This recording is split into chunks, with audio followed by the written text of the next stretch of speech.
दोस्तों, मैं ब्रजेश प्रजापति स्वागत करता हूं आपके यूट्यूब चैनल मैथ्स वाला .81 पर। तो दोस्तों, मैं आज कक्षा 10 के अध्याय 1 की बात करूंगा और उसमें भी प्रश्नावली 1.2। तो दोस्तों, इसके पहले की वीडियो में हमने 1.1 और उदाहरण नंबर 8 तक के हमने वीडियो को बता चुका है वीडियो में अपने सभी प्रश्नों को। तो दोस्तों, आज हम लोग प्रश्नावली 1.1 की बात करेंगे। इसमें क्या क्या दिया हुआ है, तो देर न करते हुए, यदि आप लोग उस वीडियो को नहीं देखे हैं तो आप इस वीडियो में कुछ हद तक नहीं समझ पाएंगे। तो इसलिए मैं आशा करता हूं कि आप लोग पहले मेरे चैनल के प्लेलिस्ट पर जा कर के उन वीडियोस को देख लीजिए, उसके बाद फिर आप इस वीडियो को देखिएगा, तब आप लोगों को काफ़ी समझ में आएगा। तो आइए दोस्तों, ज़्यादा देर न करते हुए हम लोग देख लेते हैं कि 1.2 में क्या है। जैसा कि दोस्तों आप लोगों के सामने प्रश्नावली 1.2 दिखाई दे रहा है, तो उसमें भी हम लोग आज केवल यहाँ पर 7 क्वेश्चन है। तो हम लोग इसमें पहले को हल करेंगे, फिर उसके बाद दूसरे को हल करेंगे और तीसरे को हल कर लेंगे। उसके बाद चौथा, पाँचवा, छठवां और सातवां को हम लोग अगले वीडियो में देख लेंगे। तो दोस्तों, आइए हम लोग इसको हल करते हैं प्रश्नावली 1.2 के पहले क्वेश्चन को। तो यहाँ पर क्वेश्चन पहले पढ़ लेते हैं। निम्नलिखित संख्याओं के अभाज्य गुणनखंड के गुणनफल के रूप में व्यक्त कीजिए। तो क्या कह रहा है, केवल इनका अभाज्य गुणनफल निकालना है, तो गुणनफल के रूप में व्यक्त करना है। तो हमने क्या बताया कि पहले तो आप लोग जान लीजिए अभाज्य होता क्या है।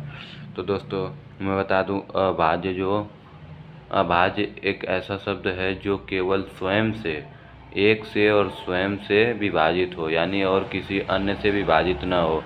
इस बात को आप लोग याद करके रखिएगा। अभी अगले क्वेश्चन में इसकी बहुत ही ज़्यादा ज़रूरत पड़ेगी। तो दोस्तों, हम लोग अब आप लोगों को समझा दिया कि केवल एक से और स्वयं से विभाजित होने वाली संख्याओं को अभाज्य गुणनखंड, अभाज्य संख्या कहते हैं, जो कि और किसी अन्य से न विभाजित हो। तो दोस्तों, आइए क्वेश्चन में क्या दिया हुआ है। पहला 140, तो हम लोग इसको 140 का अभाज्य गुणनखंड काटेंगे। 140, तो यहाँ से 2 से काट देंगे तो 70 आ जाएगा, फिर 2 से काटेंगे 35 आ जाएगा, फिर 5 से काट देंगे 7 बार आ जाएगा और 7 से काट देंगे 1 बार। तो इसका हो जाएगा 2 × 2 × 5 × 7, 2 दूना 4, 5 20, 20 सत्ते 140। तो इस तरीके से अब हम लोग इसको लिख सकते हैं, या इस तरीके से 2 के पावर 2 × 5 के पावर 1 × 7 के पावर 1। यही हमारा अभाज्य गुणनखंड है। अब इसमें कोई भी संख्या किसी और से कटेगी, स्वयं एक और स्वयं के अलावा से, तो इसी को हम लोग अभाज्य गुणनखंड, इस तरीके से हम लोग यहाँ पर 4 × 35 भी लिख सकते हैं कि नहीं लिख सकते हैं। लेकिन हम लोग को अभाज्य गुणनखंड में काटना है, जो कि केवल स्वयं से और एक से कटे और किसी अन्य से न कटे। तो इस तरीके से दोस्तों आप लोग समझ में आ गया होगा। आइए हम लोग एक आक और कर लेते हैं। क्वेश्चन को 156 का काटना है। तो आइए हम लोग 156 का काट के आपको दिखाते हैं। यहाँ पर लिख लेते हैं 156। तो यहाँ पर 156 का हम लोग यहाँ से काटेंगे, तो 2 से काटेंगे, 2 7 14, 2 8 16, 2 7 14, 1 2 8 16, फिर इस तरीके से 2 से काट देंगे, 2 3 6, 2 9 18, फिर इस 7 से काटेंगे तो 13 34 39 42 63 13 से नहीं करते, तो इसको हम लोग 39 को किससे 3 से काटते हैं, तो 3 3 के 9, फिर यहाँ से 13 से काट देंगे, 13 3 39 होता है ना। तो इस तरीके से हम लोग इसको क्या लिख सकते हैं, 2 × 2 × 3 × 13 लिख सकते हैं। तो इसको हम लोग लिख सकते हैं 2 के पावर 2 × 3 के पावर 1 × 13 के पावर 1 लिख सकते हैं। ये हमारा अभाज्य गुणनखंड है। तो दोस्तों, मैं आशा करता हूँ कि आप लोगों को वीडियो समझ में आ रहा होगा। आप लोग स्किप किए बिना ही देखिए वीडियो को, आप लोगों को बहुत मज़ा आने वाला है। आप लोग मेरे साथ साथ पेन कॉपी लेकर के इसे प्रैक्टिस करने की कोशिश करिए। यहाँ पर दिया हुआ है 3825। अब इसका 3825 का हम लोग काट के देख लेते हैं क्या होगा। 3825, तो जिसमें दोस्तों लास्ट में 5 दिया हो उसको पहले 5 से काटने की कोशिश करना।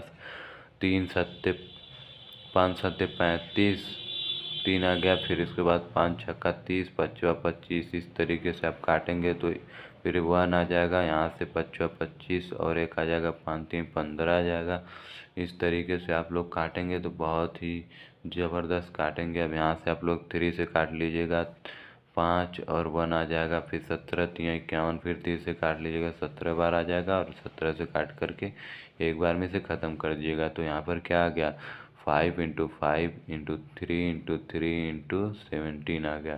तो इसको हम लोग क्या लिख सकते हैं, 5 के स्क्वायर × 3 के स्क्वायर × 17 के इस घाते 1, या इसको हम लोग इस तरीके से 3 के स्क्वायर × 5 के स्क्वायर × 17 के घाते 1। अब आप लोगों को इसमें कोई कन्फ्यूजन नहीं होना चाहिए, इसमें इसको आगे लिखें या इसको आगे लिखें, इससे कोई मतलब नहीं है। ये अभी सही है, ये अभी सही है, क्योंकि हम लोग ज़्यादातर बढ़ते क्रम में लिख सकते हैं, ये हमारे लिए अच्छा होगा। तो यहाँ से 3 का स्क्वायर, उसके बाद 5 का स्क्वायर, उसके 17 का घाते 1। अब दोस्तों आइए अगले पद को देखते हैं। यहाँ पर 505 और 5005 और 7429 का। तो दोस्तों मैंने 3 आप लोगों को कराया और आप लोग 2 का आंसर कमेंट में दीजिएगा। नहीं देंगे तो मैं यह समझूंगा कि आप लोगों को यह नहीं आएगा। अगर आप लोग कमेंट में आंसर दे रहे हैं तो इसका मतलब मुझे आशा है कि आप लोगों को यह वीडियो समझ में आ रही है। तो दोस्तों अब हम लोग चलते हैं अपने अगले प्रश्न की तरफ। तो दोस्तों यहाँ अगला प्रश्न दिया हुआ है कि पूर्णांकों के निम्नलिखित युग्मों के एचसीएफ और एलसीएम ज्ञात कीजिए तथा जांच कीजिए कि एलसीएम 2 संख्याओं का गुणनफल और एचसीएफ। यहाँ पर हमने दोस्तों आप लोगों को उदाहरण नंबर 7 बताया था।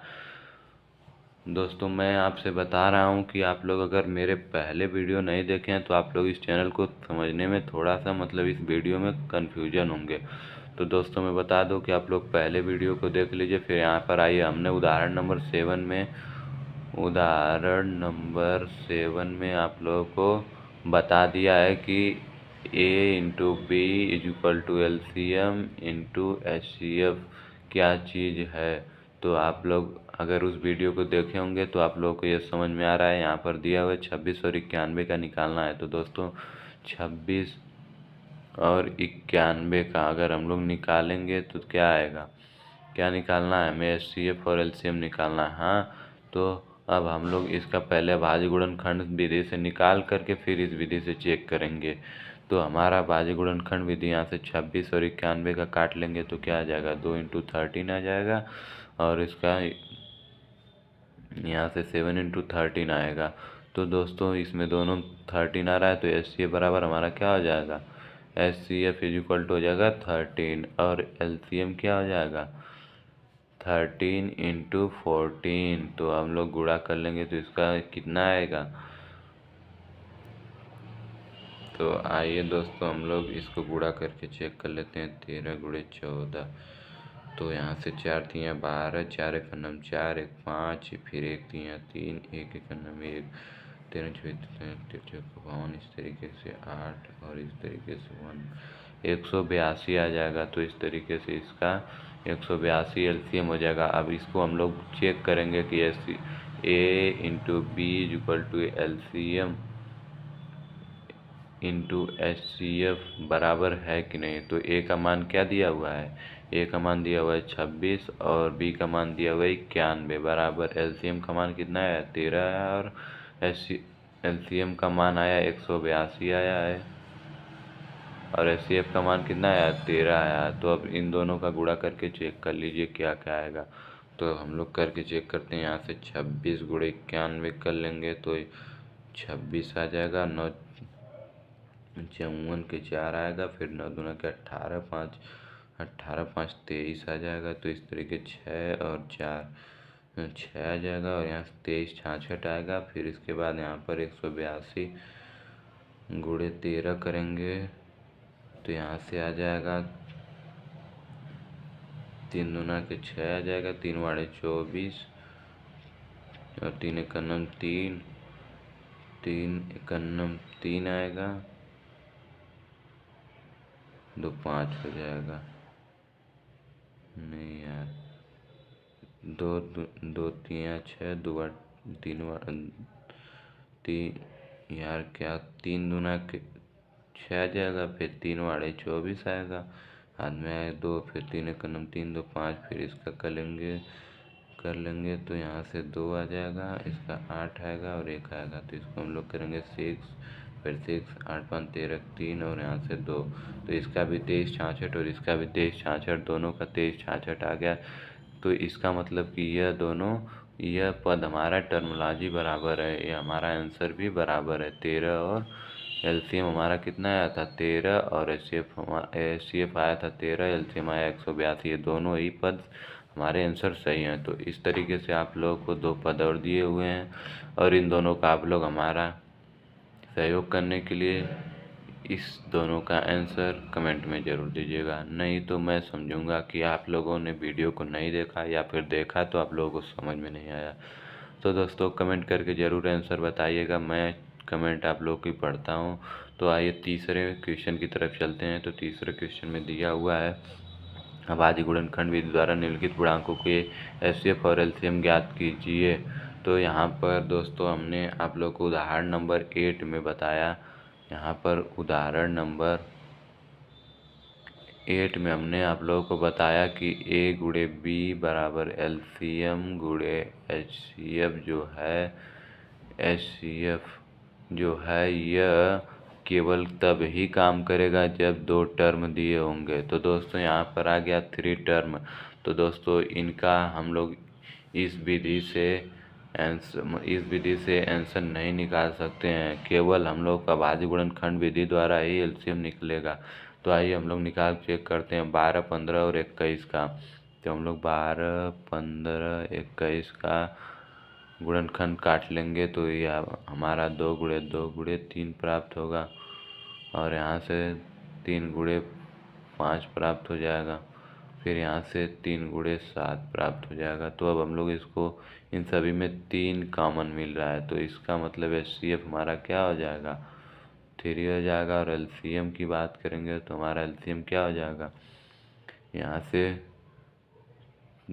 पहले तो जो कॉमन मिला है उसको लिख लेंगे, और जो नहीं मिले हैं तो इसका मतलब इसमें से 4 नहीं मिला कॉमन, इसमें से 5 नहीं दोस्तों, यहाँ से 5 नहीं मिला है कॉमन, और यहाँ से 7 कॉमन नहीं मिला है, तो इसका हम लोग गुणा कर लेंगे 7 त्रिक 21 और गुणे 20 कर लेंगे, यहाँ से 5 चौक को 20 और इसका 7 त्रिक 21 गुणा करने का शॉर्ट त्रिक आप लोग 21 गुना के 42 आ जाएगा, और इस तरीके से हम लोग का 420 आंसर आ जाएगा।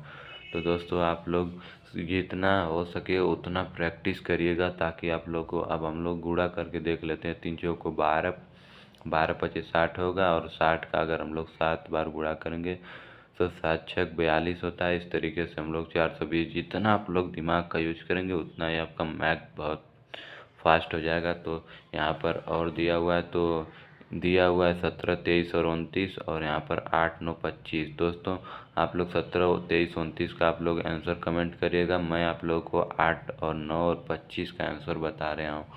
8 9 और 25, इसमें बच्चे बहुत कन्फ्यूजन हो जा रहे हैं।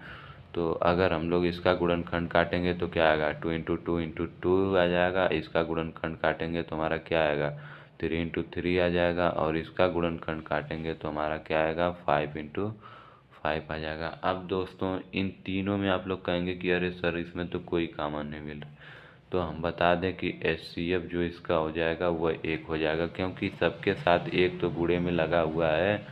हाँ, तो इस तरीके से एचसीएफ इसका 1 हो जाएगा, और एलसीएम की बात करेंगे तो सबका गुणा कर लेंगे, 8 गुणे 9 गुणे 25 कर लेंगे, तो 25 अट्ठे 200 200 2 9 18, मतलब कि इस तरीके से 18,000 हमारा 1800 हमारा आंसर आ जाएगा 1800। तो दोस्तों मैं आशा करता हूँ कि आप लोगों को वीडियो समझ में आ रहा होगा। इतने के हम दोस्तों अब आप लोगों को इतना ही तक रहने दे रहे हैं। अब हम लोगों ने 3 क्वेश्चन किया, और उसके बाद अब चौथा 5वां 6वां 7वां अगले वीडियो में करेंगे।